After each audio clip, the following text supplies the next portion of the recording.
Welcome, everybody. Your host, Dustin.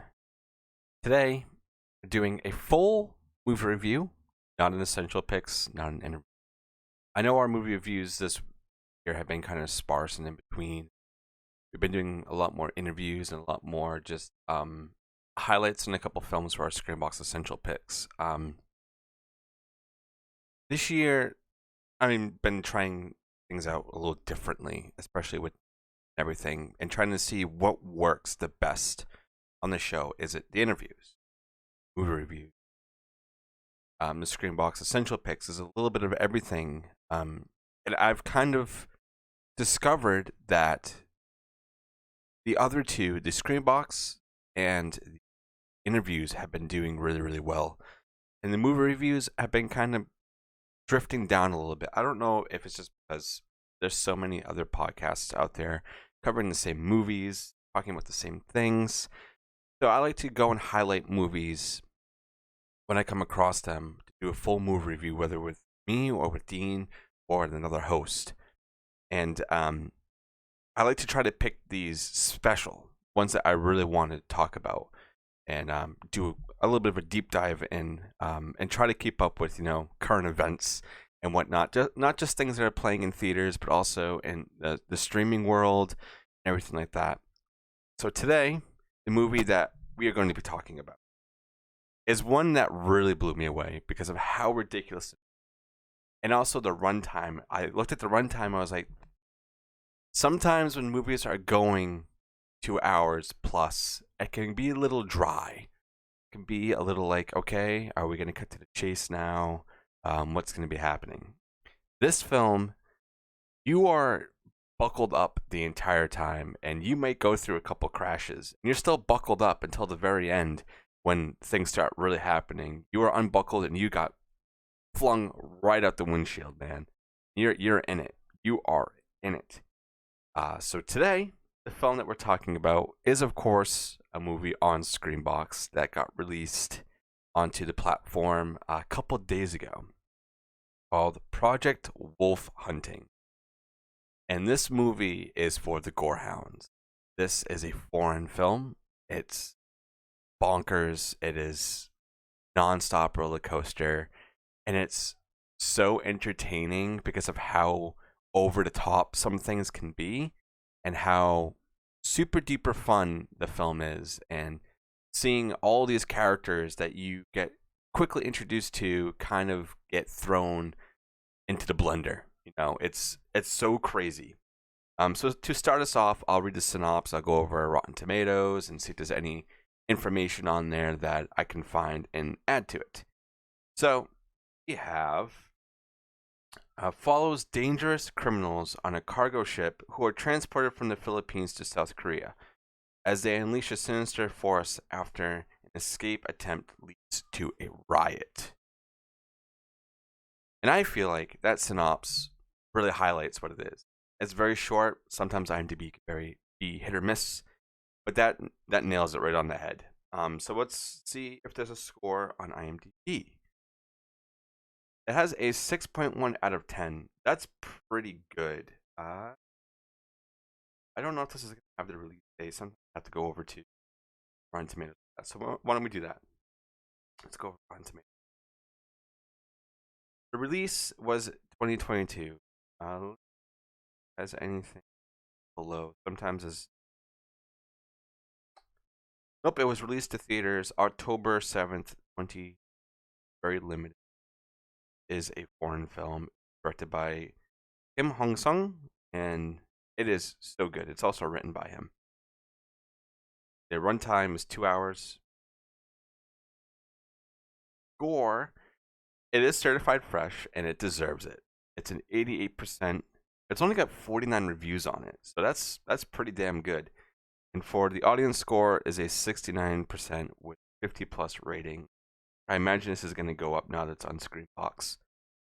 No, I say it a lot because of how much I do for ScreamBox, how much they do for us, and whatnot, that they really are bringing the game.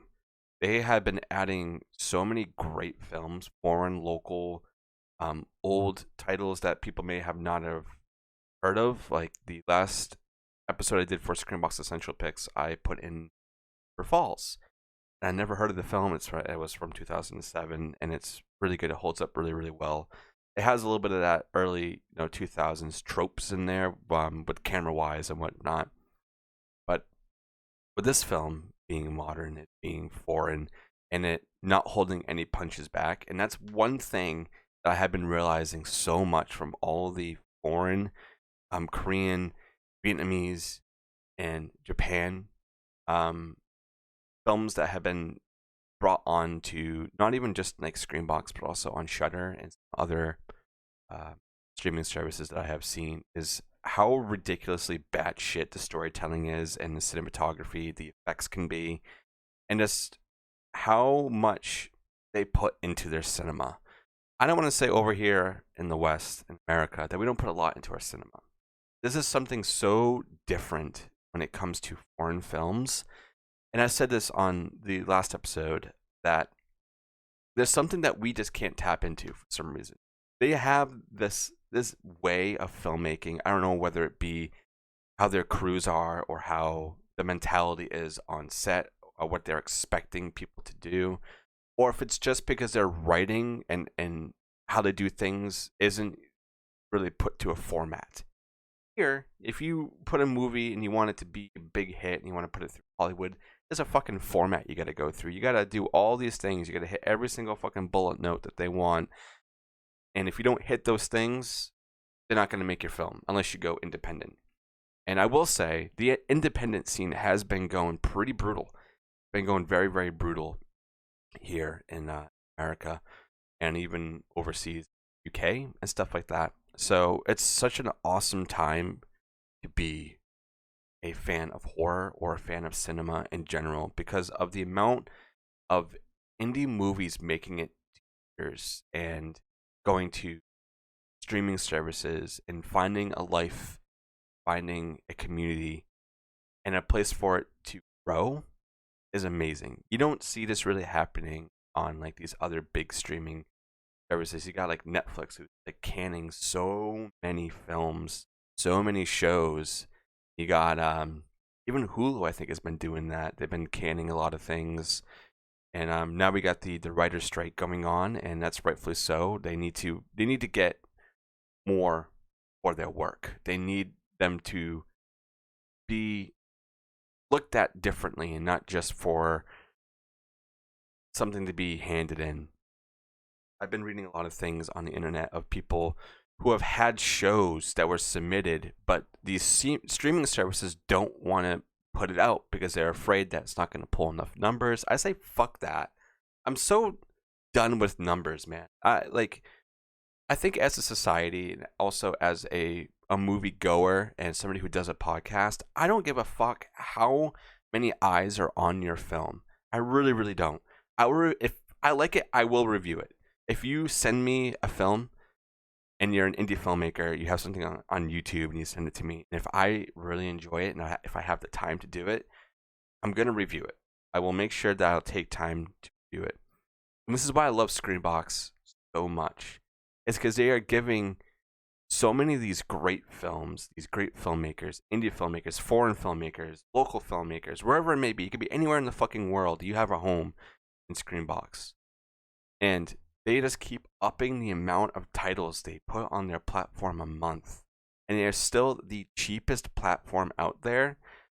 And I hope it stays like that. Even if they have to bump it up like $1 or $2, hey, that's fine. It's still like $5 a month, like maybe a little less than that. And if you do, a full year, I think it's only like $50 a year or something like that. So it's so cheap to go and watch these films and to see what they're putting on there. And they are highlighting foreign filmmaking a lot, and I love that. Cinedigm has been doing such a great job. Brendan Hill, I have to, hats off to you, man, for everything that you're doing as the hero over there at Cinedigm, and acquiring all these awesome films and even TV shows to put onto ScreamBox, and also Blade Disgusting for them doing what they're doing. And I also have to give a huge shout out to Alex DiVincenzo. He just put out a big article for the event that I am doing next month in Salem at Cinema Salem, for a film that I was a part of, very, very small. and it's written and directed by Nick Verdi, very local filmmaker. He did his first film that was shown at Salem Horror Fest 2 years ago, called Caucasoid. So this is his second film, and I'm hosting it, and there's gonna be a Q&A, free posters for everybody who grabs a ticket. Tickets are only $10. If you go on Bloody Disgusting right now and you read the article, you have a chance to enter for a pair of tickets. We're giving away 5 pairs of tickets for anybody who wants to enter and wants to film part of it. If you are a ticket holder, whether you win the giveaway or if you buy a ticket, you are getting a free badass poster. I haven't posted any images of it yet because it's still cooking, but I got some rough drafts of it today, and it looks sick. It's being made by Gareth Gibbs. Been doing a lot of really cool things in the horror community. Independent artist right now, and he does a lot of work. He's been actually doing work with ScreamBox, stuff like that. He does posters, shirts. He's an awesome guy. And thank you so much, Alex, for literally making my year. And I'm so excited for next month. It's crazy. And it's approaching very, very soon. So make sure you guys are grabbing those tickets now. We have about 150 seats that we can sell. And if we get that packed, I'm gonna be so happy. But thank you guys for anybody who has been supporting the channel, who's been supporting the show, wherever you watch us on YouTube, or if you're listening to us through Spotify, wherever it may be. You guys are amazing. And I know there's been a lot of changes going on with the show as well, with us getting off of Patreon and now doing things exclusively on either our podcast distributor or on YouTube or even on Twitch where I'm doing stream. Thank you guys so much for the support. It means a lot. But back to the film, Project Wolf Hunting. This movie is 2 hours and 2 minutes, so there's a lot that goes on. I'm probably going to take a couple moments to highlight the things that I really like about this film. I'm going to keep this review short. I like to do that when I don't have Dean with me. I feel like me just rambling on and you just listening to me the whole time can be a little boring. So I'll say that we start off with, there's like a newscast that's going on as an escort, and you find out that there's a bunch of criminals that are being put onto this giant boat to be moved from the Philippines to, what was it, South Korea? Right.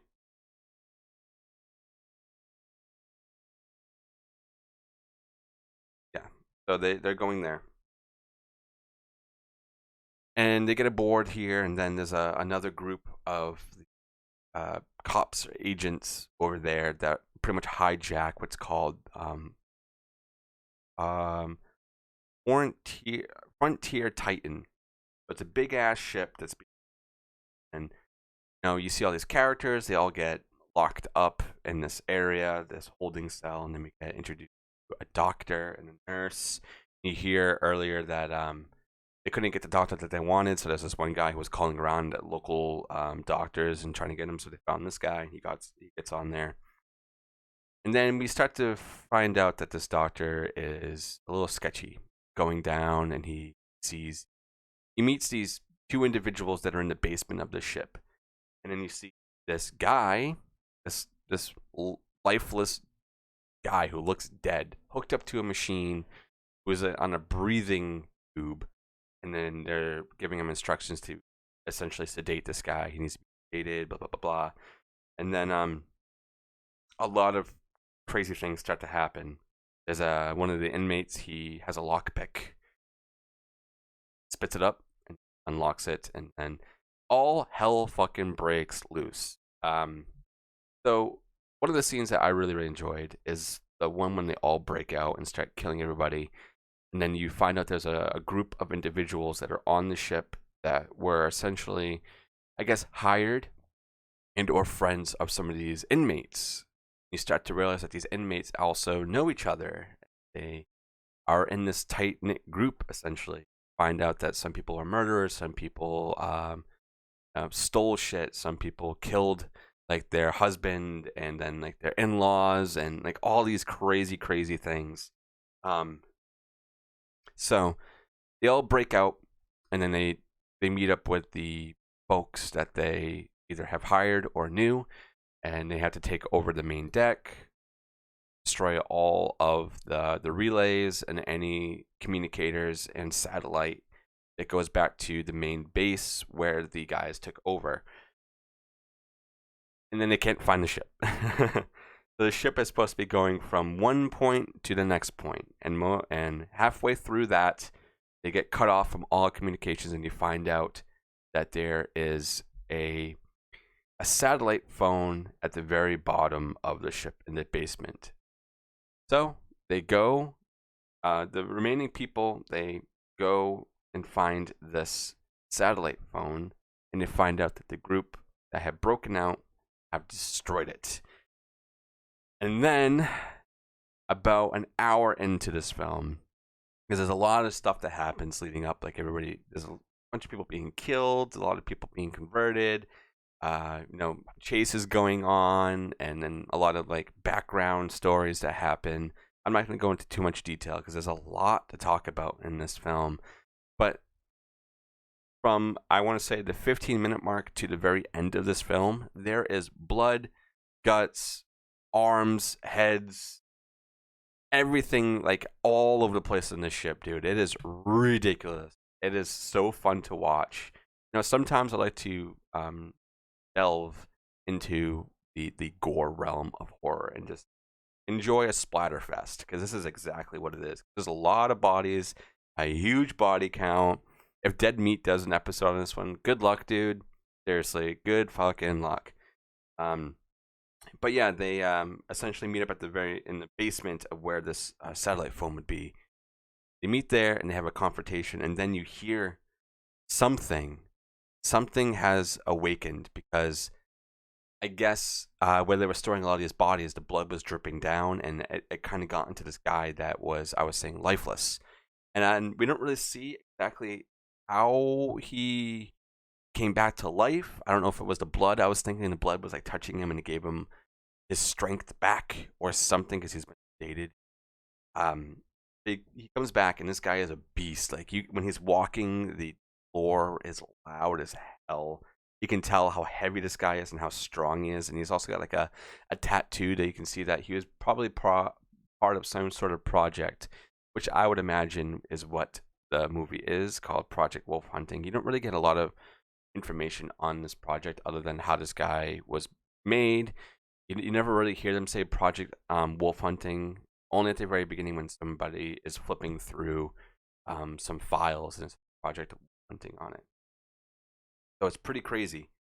So at this point, everybody that's in that room, only about 10% of them survive, because this guy is going nuts. They're shooting at him. He's like running through everything. He's grabbing people. He's squishing their heads. He's throwing them into things. He's like, people are fighting each other, and there's like knives, guns, everything that's going on. It is ridiculous.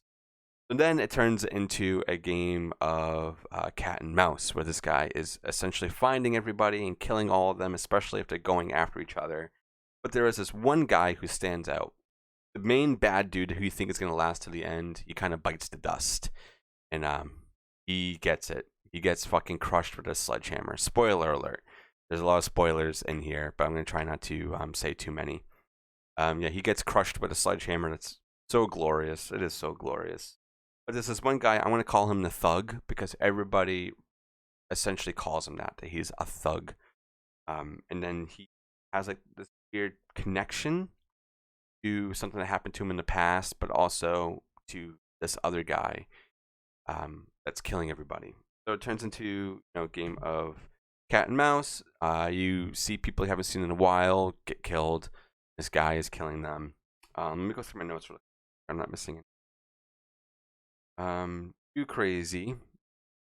Also, he's got like a predator vision. This guy has got, his eyes are essentially stapled shut, but he can see body heat. Kind of cool. One of the guys says he has like an outdated uniform. He's saying, "Oh, this is back from like the 1940s during World War II, stuff like that." So you get a little bit of background with that.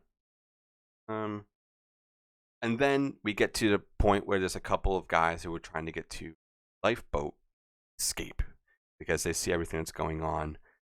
And then the monster goes and kills them and unlatches lifeboat. And then we see back at where the doctor is, he essentially gets hunted down and his nurse gets killed and he has to go away. And there's an awesome head squish that happens too during all this, which is really, really cool.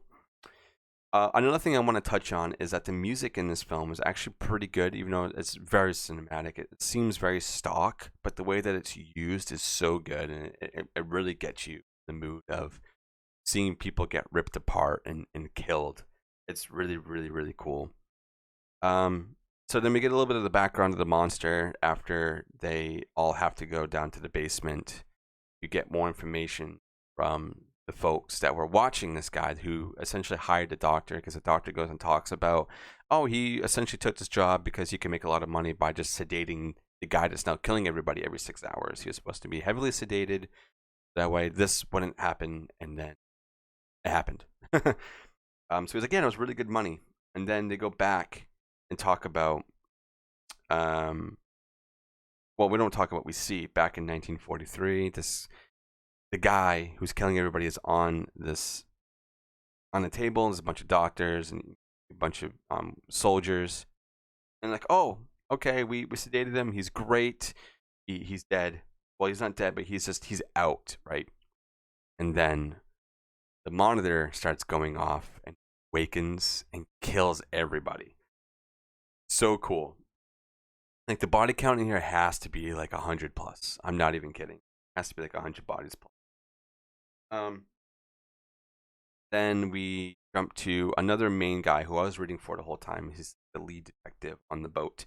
Finds one of the other inmates who was who survived after this crazy elevator section that happened. That's so cool. I don't want to spoil too much of it because it's so fun to watch and it happens. But he gets to the kitchen area and he puts the girl in the freezer. And I think the reason why he was doing that is to kind of hide her body temp. I don't know if they knew that he could see like temperature and stuff, but in my mind I was like, okay, they're hiding the body temperature. And also there's a bunch of dead bodies in there, so she could just play dead essentially. And then he has this one off with the monster and he takes his arm off, like he bites his arm off. It is so crazy. But then the monster opens it up and he's like sniffing and like looking at the girl, and then he hears a helicopter coming inbound.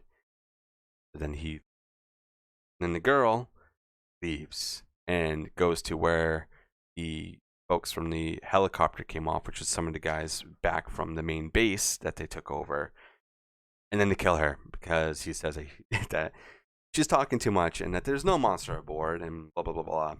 And then you meet up with the other folks because they also hear the helicopter. So everybody meets together. So it's another meeting. There's a lot of meetings in this film. All super duper fun.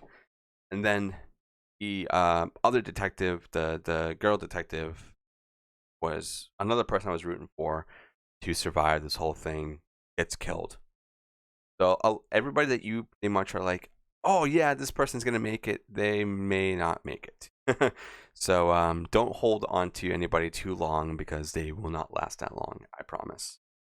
And then after that, the monster comes back. And then there's the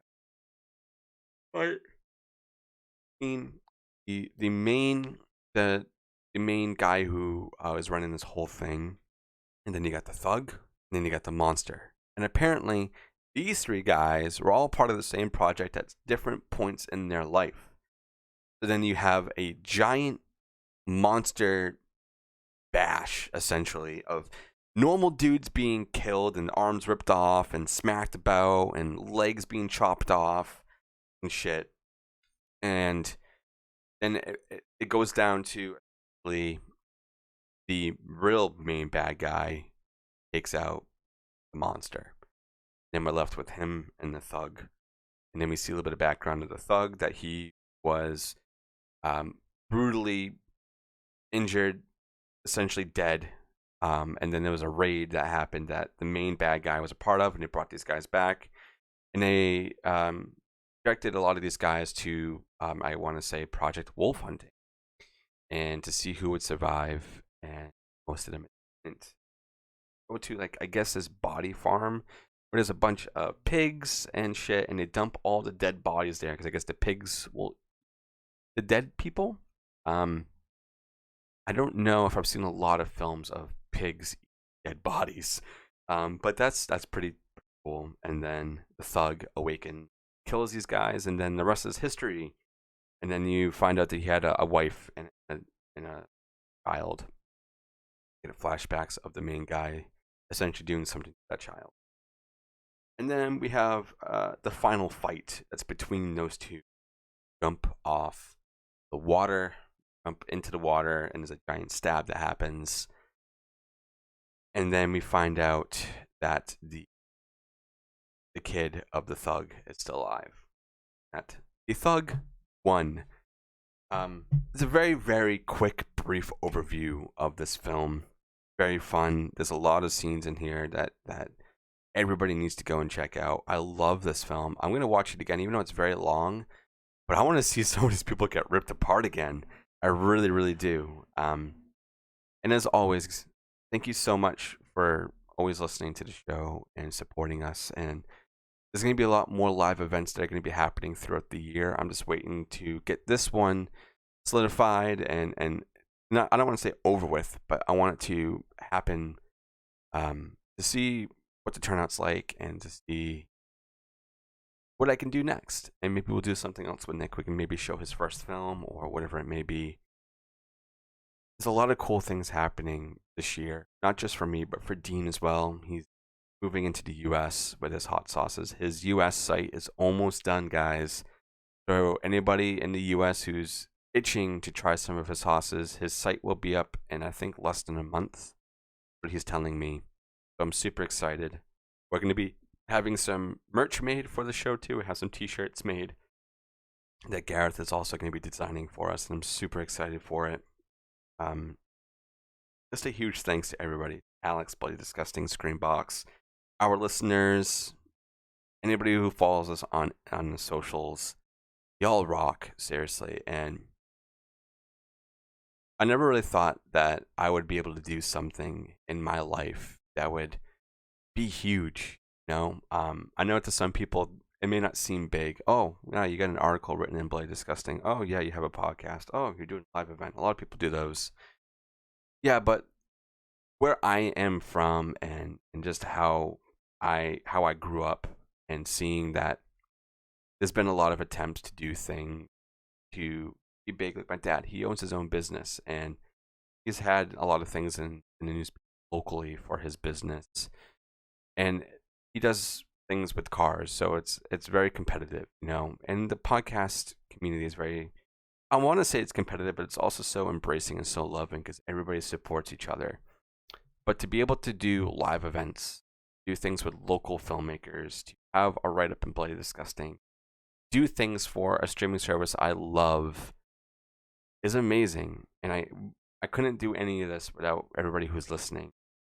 So thank you for doing what you're doing. Stay for more because there's some really, really cool things. I have a couple of interviews that I think everybody's going to be super stoked for. It's going to be coming out very soon. But thank you guys so much for tuning in. I know this is a short episode, but we'll be back with some longer ones, I promise. So go check out the ScreamBox Essential Picks that I put out this week. This one's coming out, and then there will be another ScreamBox Essential Picks coming out over the weekend. So I'm trying to make up for the time that I wasn't posting a lot because of everything that's going on with the live event. So once again, thank you guys so much, and I'll see you on the next one.